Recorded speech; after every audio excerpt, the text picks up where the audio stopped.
Here on Savor the Burn, we are no stranger to Old Forester and their wares. We've had their 1920, their 1910. We've even done a mix of those and done 1915. 1915, yeah. Somebody I've been there twice. In the Whiskey Guild or the Kansas City Whiskey and Bourbon Club on Facebook, they suggested, try it, and we did, and we liked it. Yeah. But in this episode, we're getting into this single barrel offering that you found at K7 Liquors. That's correct. Not too far from Savor the Burn Studios. So if that sounds fun to you, it certainly sounds fun to me. Let's get into it. Let's do this.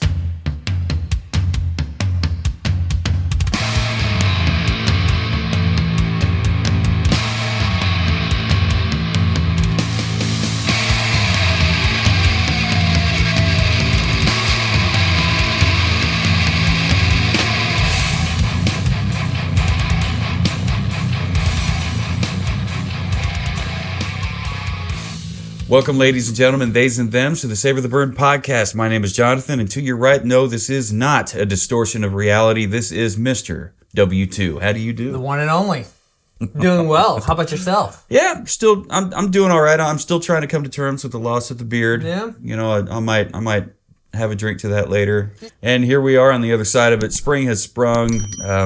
Things are happening. Things are growing. The world is turning greener. And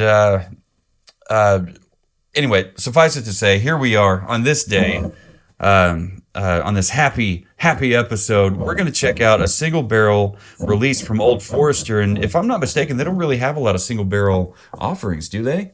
They have a couple. A couple? But specifically, this is part of their store pick program. So right. Which every store pick you find out there is going to be a single barrel. Yeah. And they have some exceptions, but in general, their single barrel is part of their barrel pick program. And it's not just single barrel, it's also barrel proof. It's unfiltered, isn't it? Doesn't it say that down here? Yep. Barrel strength, single barrel. I think I was thinking... What is that proof? Unfiltered must have While been. you're looking at the label. Boy, howdy, it's 131.4 proof. Woo, doggies. Some bitch is going to scream. You pour, I'm going to talk. Yeah, tell me all about it. So, yeah, K7 Liquors posted on their socials one afternoon that they got this in, and I was just like, I need to get that. And we're both fans of Old Forester, and you're looking very intently at the top. Yeah, I was trying to read it. I was looking at the GGB logo here on the top. It's George Garvin Brown, the founder. And we'll get into that here in a little bit, but because it's also on the side. We talked about this pre-episode, but yeah. Anyway, as you were saying, we love Old Forester. They do a lot of things right that we love. They are credited to a lot of things in the bourbon whiskey world that I will get to. Also, you want to go ahead and pop that while we're paused for a pop? Nice. Yeah. So anyway, K7 Liquors posted on their socials that they had gotten in a store pick of this, and we love Old Forester. So I was just like, I would really like to get that. So I made a point to get down there and got a bottle. And since then, I've seen the single barrel Old Foresters popping up all over the place. Gomer's just released. Really? Posted that they actually I don't know if they've posted yet, but I saw that somebody posted on one of the whiskey groups that we're part of that they got that. Is that cork? Yep, natural cork, black topper, gotta love it. Black wooden topper. So yeah, this is the Old Forester barrel proof store pick. It's a single barrel offering. There is no age statement. This is a Kentucky straight bourbon whiskey. So that means it's at least 2 years. Looking at that color. Going by that color. Guys, come on. I think it's going to be more than 2 years. But we don't have an age statement. This is 131.4 proof. The mash bill on this is 70% corn, 18% rye, and 10% barley. So we're going to get a little bit of, I think, a rye spice to that. We've got corn for days on this. If you don't know Old Forester is located in Louisville, so that makes this a Kentucky bourbon. And it says Old Forester single barrel proof. Consistency, balance, and above all, quality. That's what drove our founder, George Garvin Brown, to seal bourbon in a glass bottle and sign his name to it as a personal guarantee for the very first time way back in 1870. He's a trendsetter. I think that's super cool that they actually have documented being the first distillery to put, which sounds crazy to us. And you asked me the question off air. What the heck were they putting their whiskey in before that? I'm like, mason jars? I don't know if I want to know. Is it gas cans? Because metal tins? It specifically says sealed to seal bourbon in a glass bottle. So just walking around with it, open container? Like, it's what the hell were they doing back then? So today... Clay jars? Well, maybe. Actually... Yes. Ceramic jugs. Ceramic jugs with a cork. Yep. In the top. Yep. Yeah. There you go. Today, Old Forester remains the distinguished choice for those who appreciate authenticity in their bourbon.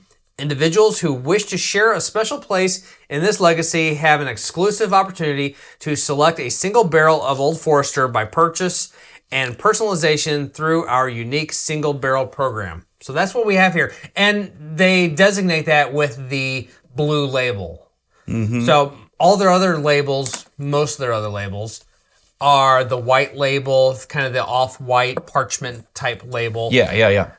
And you can find those anywhere. Costco. Yeah. And that includes the 1910, the 1920, even the 1924, the 1897 pre-prohibition bottle. Mm-hmm. Even their mint julep blend, which is not good. Not good. If you're making a mint julep, make one. Yeah, make a mint julep. Fresh ingredients. But their single barrel program is designated by the dark blue label. So that's kind of how you can, as you're looking in the stores and looking for it, if you see the Old Forester with the dark blue label, that's going to be a store pick. That's a single barrel. That's going to be something a little bit more special than. I posted this in the whiskey groups that we're a part of here on the Facebooks. It won't be a posting from Savor the Burn. It'll be me, Jonathan. We've had a few comments on this Old Forester single barrel, this specific bottle, and people really do love it. And nobody complained at all about the proof. 131.4 proof, for crying out loud. What was the price tag on this? I think it was like $60. $60. Well, that's not far off the MSRP of the regular 1910, 1920. Right. That's not bad at all. But I mean, it's not the 1924. Well, no, definitely not the 1924. You said that MSRP's how much? The MSRP, I think, on the 1924 is like $145, $150, somewhere in that range. And then you said second market on that. Second market is astronomical. At least 3-4 times that. Jesus, tap dancing Christ. So this one here. To put it into perspective, a 2-ounce pour on that is about $40.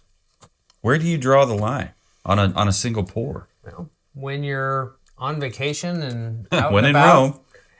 And you're looking for those special bottles that you either can't find or can't afford to pay those prices for, you get yourself a pour. Mm-hmm. Wasn't for the podcast. It was for personal consumption. By golly. This nose is great. Yeah, right off the bat, I got corn and caramel. Yep. I think, unless it's just wishful thinking, there's a hint of sourdough. And I'm picking up on apple. Go with that. The apple to me, the apple is slight. You know, it's a green apple, maybe like a yellow. Granny Smith, yeah. Maybe, yeah, but it's not like in your face apple. I would also say maybe a little bit of peach. Think so? Mm-hmm. I would also say some brown sugar, a little bit of vanilla, some cinnamon. Maybe some clove. I wanted to get into that, the baking spices. Yeah. Sometimes we just say baking spices, and it's kind of a blanket term. I wanted to get specific with this one. So you brought up clove, and I'm glad you did, because I picked up on it, and I didn't, sometimes, like I said before, we get all willy-nilly with the whole baking spices thing, and usually what we mean is cinnamon and like nutmeg or something. Did I do it again? Look at that. Wow. That always makes me nervous. Holy shit. My dude. I'm learning. I'm learning. You've poured a bourbon or two. I have. In these Glencairn glasses that you can find on savortheburn.com/shop. Yeah. Go on down there. Get yourself a 2-pack, a single pack, a travel pack. Lots of different ways to get these things. I don't want to jump us ahead, but can we get this on the palate? Yeah. Let's get this on the palate. We'll talk about the Glencairns later. Oh, hang on. That's like birthday cake icing. I ain't mad at that Actually, at all, just dude. birthday cake. Ooh. Okay, the proof comes in. The initial... I was wondering about that. The proof does not come in on the initial palate. It hits you on the back end into the finish. The front of that palate is super nice and smooth, and it's like, hi, best friend. It's like, hey, how you doing? Pow! Yeah, you're right. Hell, I'm starting to well up. I'm starting to tear up just thinking about it. Oh, wow. Ooh. You know, that actually Those doesn't... finish notes. Yeah, there's a lot there. This does not drink that far from Booker's. Some Bookers. Some Booker's. Yeah. I'm specifically thinking about the 2023 batch 3 or 4. Yeah, those were high proof. They're high proof, but they were so packed with so many flavors. I think there's some butterscotch on this. On the tail end, or on the palate. On the palate, really? Mm-hmm. Okay, because I can feel it I can taste it on the finish. Anyway, apple caramel. Oh yeah, all right. So on the palate, I picked up apple and caramel. Caramel. Yeah, caramel apples. Caramel apples. Stupid caramel apple. Not apple and caramel. Cinnamon, specifically. For me, the clove fucked right off. Butterscotch, you said, showed up. Mm-hmm. Not sure what else I can pick up on the palate. The proof is kind of disguising a lot of the tasting notes for me. This was a no-brainer for me. No-brainer. What would you say about the bottle presentation?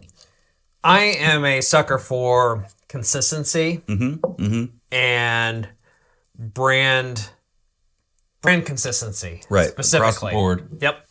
In bottle shape, this got it. This checks all the boxes. It's your standard bottle. However, I don't know if others do this, but it flares out a little bit. It does, yeah. And all their bottles typically do that.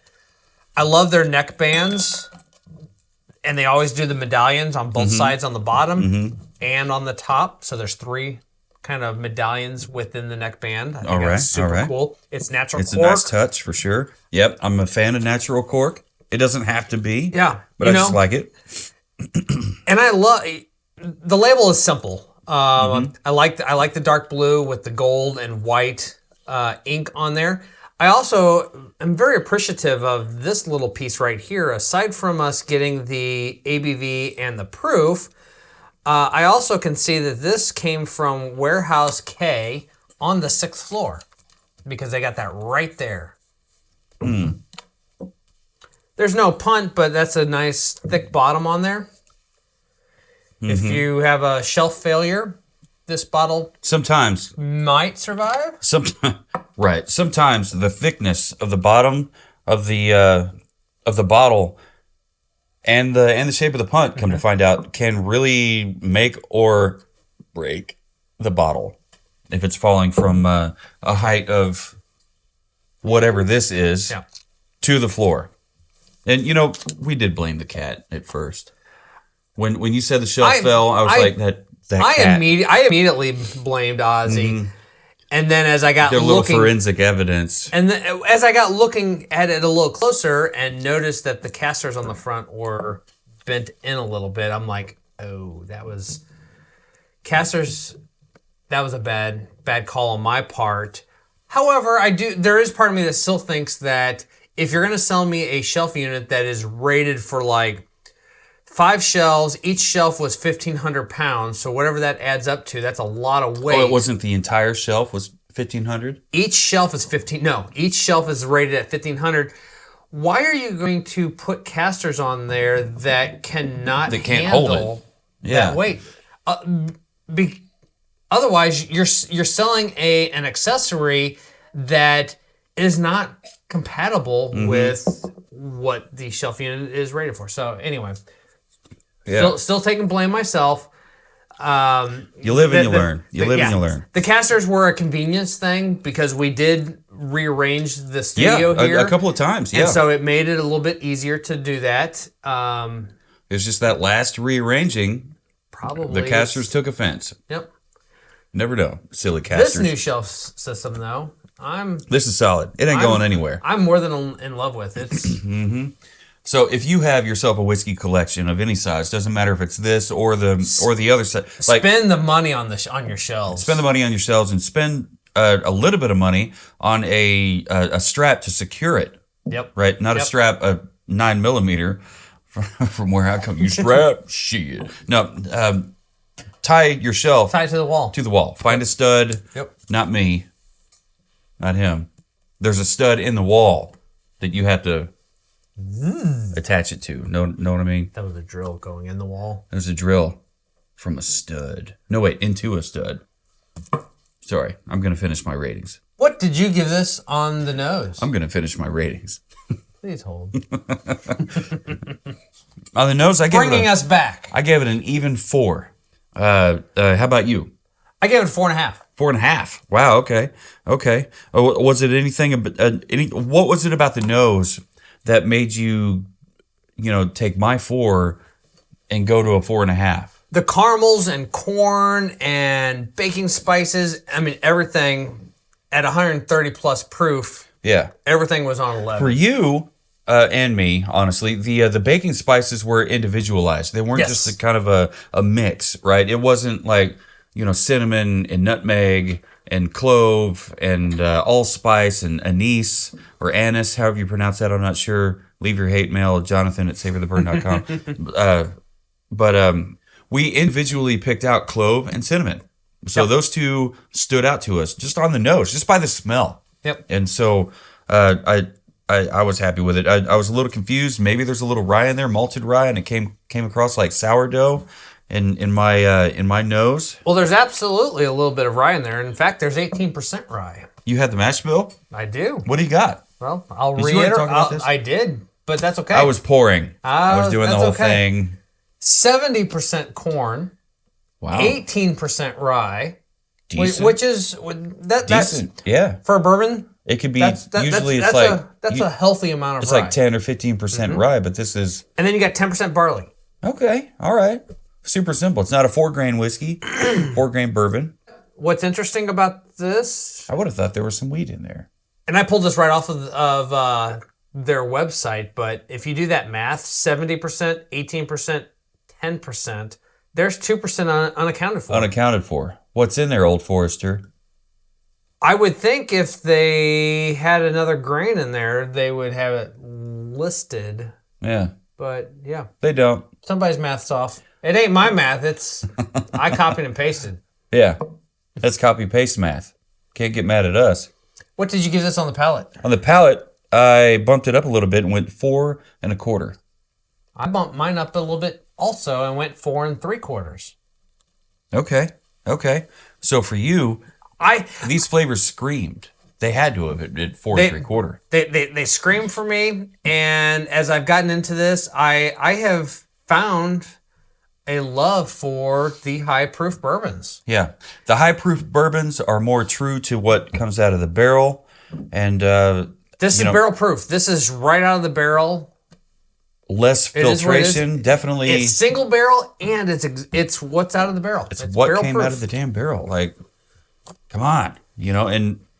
Which honestly, it's not proof down. It doesn't have water added to it. And you see all these stores that have started to pop up with Old Forester single barrels. Gomer's has one that they just recently got. The proofs are all over the place. I think theirs is like 126, 25, somewhere mid 20s. This one's 131.4. That's barrel to barrel. That's on the high side, but yeah, barrel to barrel, it's gonna vary. Yeah. Where was it? What warehouse was it in? What floor was it on? Was it in? Was it on How the close end? was it to was a it window? in the middle? Yeah. It's all going to affect every aspect of this. So, and we have some of that information down here on the bottom. Is there anything on the back? Warehouse K, floor 6. You know, so you do have 6th floor. That's going to be pretty high up there. Right? There is information on the back. Do you want to get into that now or finish the score here? No, go for it. Go for it now? All right. So let's see what it says here. Get it into the light. Kind of lean into it. After the repeal of prohibition, that's a long time ago, my grandfather, George Garvin Brown II, developed a single-barrel expression of Old Forester specifically for bourbon aficionados. Weren't we just talking about aficionados and enthusiasts and experts? It was the first single-barrel bourbon for sale since the passage of the Bottled in Bond Act 1897. Of 1897. Yeah.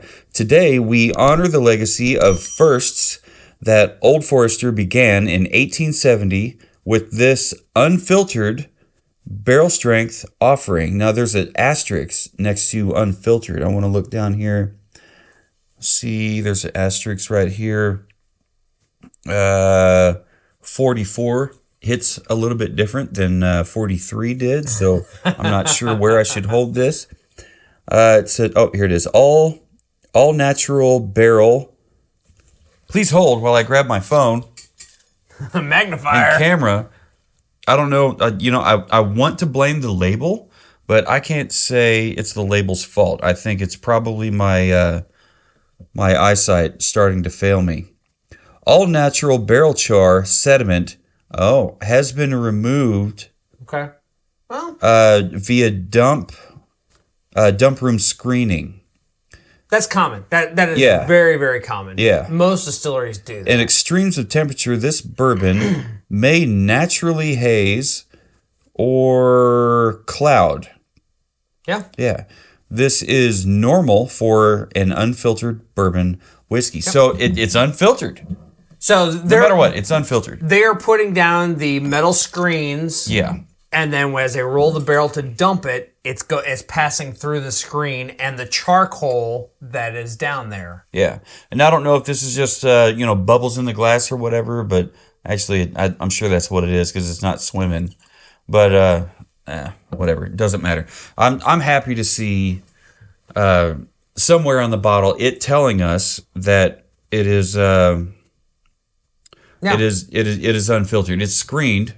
That happens. I'm okay with it. Whatever. I don't want to drink lumps of charcoal. Nearly everyone does some screening, and that it's coming out of the. That could be a series of metal mesh screens, like you would get out of a colander or a sieve. It's catching the big chunks. Yeah, or that's all they can have that the metal screen with piles and a thick bed of lump charcoal on there. That they just, they take the whole of the barrel, wherever it may be, and just pour it right over the coals. Yep. And that filters it also.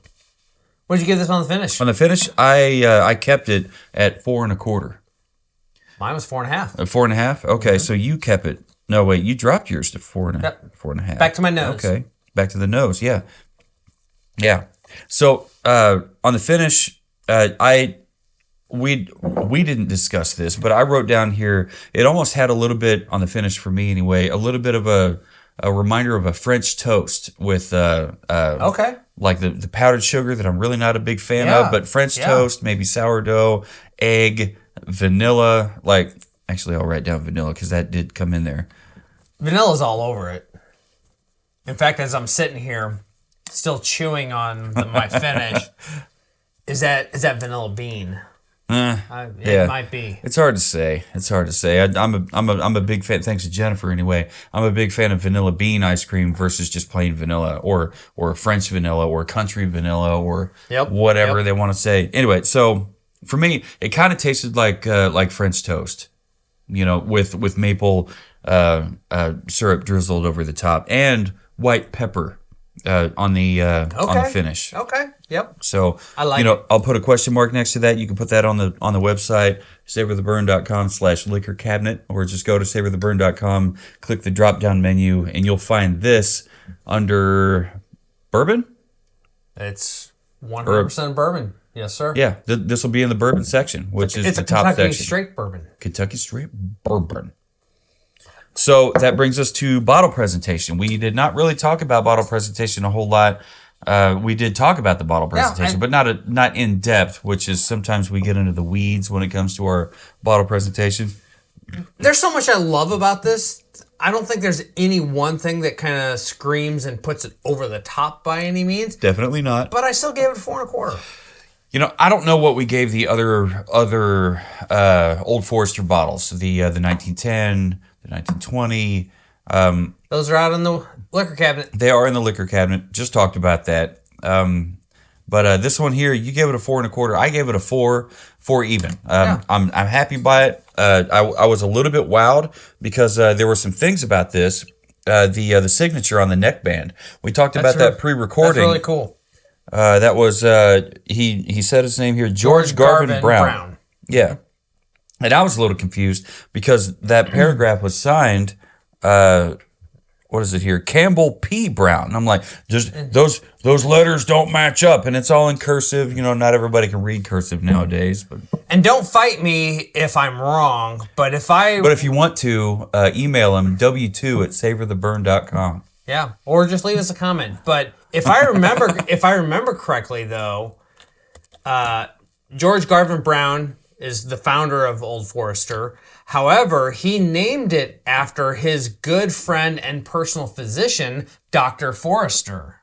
Yeah, we talked about this way back when. Yes, you can't tell. Nipple just got hard. So the yes, yeah. And when during Prohibition, when all distilleries were shut down, they were one of the fortunates that they got to stick around, the opportunity to be for medicinal purposes. Yeah, they got to distill the medicines and Dr. Forester and things. Was instrumental in helping that out because he was signing scripts and keeping them in business. And what helps keep them in business? Maybe a little underhanded, a bottle here and there, maybe a barrel here and there, because after everybody clocked out and the lights were out and everybody went home, that there was some extra distillation happening. Like when those workers showed up at 5 o'clock in the morning to fire up those stills, they were a little warm still. How did that happen? I don't know. Maybe there was a vat of mash somewhere that, I don't know, maybe it showed up mysteriously, maybe it didn't. Well, and yeah. And don't forget too, we didn't talk about it on this episode, but I know in one of our previous Old Forester episodes, we talked about they had a big fire back around that time frame, and to save all of their mashes that had just been distilled, they had all these crispy, charred, burnt barrels that were just laying around. Yeah, they threw what they could to try to just hold it. Let's save it. Yeah, and lo and behold, they're like, oh, hot damn. Yeah, they let it sit in there for a few months until they figured out what they were going to do with it. These charred barrels, we're onto something here. They gave that a little taste of like, oh my. That was another first. A lot of firsts for Old Forester, yes. Yeah. And I've had the opportunity to be there twice now. I have not done any of their tours, but I have been down to the distillery twice now. They're right down on Whiskey Row in downtown Louisville. Actually, they are in the same strip as a restaurant that we went to the first time we went there called the Troll Under the Bridge. They are literally right there by the water's edge. The bridge going across the river is right there, and there's a little restaurant right tucked underneath there with a big statue out front of a troll. It's called the Troll Under the Bridge. Man. Great food. When I was a kid, we used to go to Renaissance Festival, Renaissance Fair, whatever you call it, your part of the country or the world, if you do that. But we have these things called trolls. And, they're just dressed like, slime balls and all in black. None shall pass! Yeah, just like trash hanging off of them. And I remember this one time, I was a kid, maybe it was probably 1990, 1991. I watched this troll. It's just a guy cosplay as a troll. Climbs out of a tree, shimmies his happy ass down, walks over to a trash can that somebody just threw away their turkey leg, because turkey legs and Renaissance festivals, Renaissance fairs, they go hand in hand. And so, yeah, he did. He reached in there, he looked at it, and he started eating that damn thing. And I was like, that is, no, sir. Mr. Troll, sir, please don't do that. Oh, God, knowing the random ass diseases that are out there nowadays. But so anyway, Old Forester is in the same the same block as that. And so, yeah. Maybe this year's the year. Spring has sprung. We're close enough to it anyway. Let's do it. Maybe we go there. Maybe we check it out. Michter's definitely on the docket. Oh, yeah, we're coming. We're coming. You know where else we have to stop by? The Holy Land, Jim Beam Distilling Company. This guy's going to lose his ever-loving mind. If you have been there, you know the iconic white barn that every Jim Beam fan knows. I can see it. It's right out by the highway, so you're getting off the highway, and it's right there. You drive right by it to get in there. There's a statue of Mr. James. Oh. Mr. James Beam. Mm-hmm. We stopped for a family picture at the statue, and Henry climbed underneath his legs. And yeah. Felt like home. Felt like a family member. By golly. Baker's childhood home is right there. Yep. And with the bees on the shutters. Yep. So, yeah. It's going to happen. So, we talked about this before, how Bruzel, if you're a fan of his, if you don't know who Bruzel is, please go check out his work after you're done with this episode, which is wrapping fairly soon. But check out Bruzel. He has mentioned that the whiskey business is a relationship business. Absolutely. And I will wholeheartedly agree with that. And in addition to that, we have found through the course of this podcast that the whiskey business is also an American history business. And, 100%. And it also branches out into world history because the whiskey business was brought here by the Irish and the Scottish and the and monks who brought beer and different ways of brewing and distilling things. But and Japanese got introduced to it via American sailors who were transporting scotch and bourbon and whatnot, and the Japanese wanted to know what manner of witchcraft is this? We want to know what this is. Magic, these spirits. I don't know. I got nothing on that. But they wanted to know how, and so the Americans taught them. Yep. And who taught the Americans? The Scottish, the Irish, and ourselves. We found out through innovation. So suffice it to say, it is definitely even with this one bottle and this one episode, you've learned that bottling it in a glass bottle is what was an American thing. It happened right here. And what was it 1870? Did we say 1870? Yep. Right after the Civil War ended, like 5 years after, I think. Anyway, so I also heard you say that our immigrants are very, very key and important to our heritage and our evolution. Absolutely. And as the world becomes smaller as far as ethnicity goes, I applaud that because we've had. If you can remember anyway, back to the around Halloween time, we had a few episodes where we had tequilas aged in bourbon barrels. 50 years ago, who would have thought of anything like that? Who'd have thunk it? Tequila in bourbon barrels? Yeah, E.H. Taylor and Blanton's and Say what? I think there was a third one. I don't recall, but yeah, definitely check those out. Elijah Craig barrel. And then we did the Deftones. That was not Deftones. That was not finished in anything. Right. But it's fucking Deftones. Eat your heart out, Jeff. Ha! So let's get into the final score. Without further ado, by golly, final score for me was 8 1/4. Not bad. What was yours? 9 even. 9 even, not bad. And just as a refresher, I'm sure you remember from the last episode. And if you're a regular here on the Savor the Burn podcast, thank you for listening on your podcast app of choice and tuning in on YouTube for video content. If you're new to this, please hit subscribe and click that bell notification to stay up to date on all things Savor the Burn. That said, our rating system is 0 to 5 on 4 categories: nose, palate, finish, and bottle presentation. We add all those up, we divide by 2, and that's how we get our 1 to 10 rating. So mine was 8.25. W2's here was 9. Yep. And solid. We're within a few bips of each other. It's all right. We're stoked. We had a good time with it. Thank you, K7 Liquors. Out in what is it, Shawnee? It's still Shawnee. Shawnee West for Shawnee. West Shawnee for your selection. Solid pick of this Old Forester barrel. Yeah. We definitely had fun with it. It was 131.4 proof. So don't forget that 0.4. Whew, somebody says hot. Comes in screaming. But it's a bourbon. It's got a lot to offer. The flavors sometimes were few, but they're bold and they're strong.